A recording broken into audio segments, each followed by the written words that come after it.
একটা সুন্দর গ্রামে থাকত টুনি পাখি আর বুড়িমা। বুড়িমা একা থাকতেন ছোট্ট কুঁড়ে ঘরে। ছেলে মেয়ে কেউ ছিল না তার।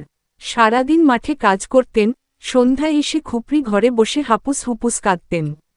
একদিন মাঠ থেকে ফিরতে ফিরতে বুড়িমা দেখলেন, ঘরের চালের উপর ছোট্ট একটা টুনি পাখি বসে ডাকছে, টুই টুই, টুই টুই। বুড়িমা কাছে গিয়ে বললেন, ওরে টুনি, তুই আমার সঙ্গে থাকবি? আমি একাই থাকি, থাকবি আমার সঙ্গে। এই কথা শুনে টুনি পাখি যেন বুঝতে পারল বুড়িমার মন। সেদিন থেকেই টুনি আর বুড়িমা একসাথে থাকে।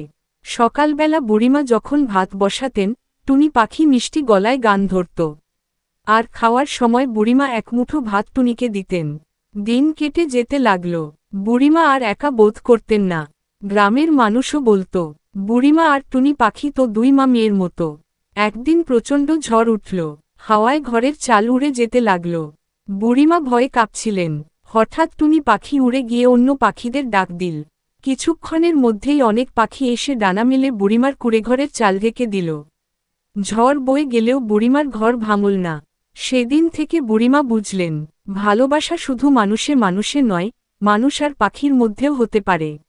শিক্ষা, একসাথে থাকলে, ভালোবাসা দিলে, সব বিপদেই আপনজন পাওয়া যায়।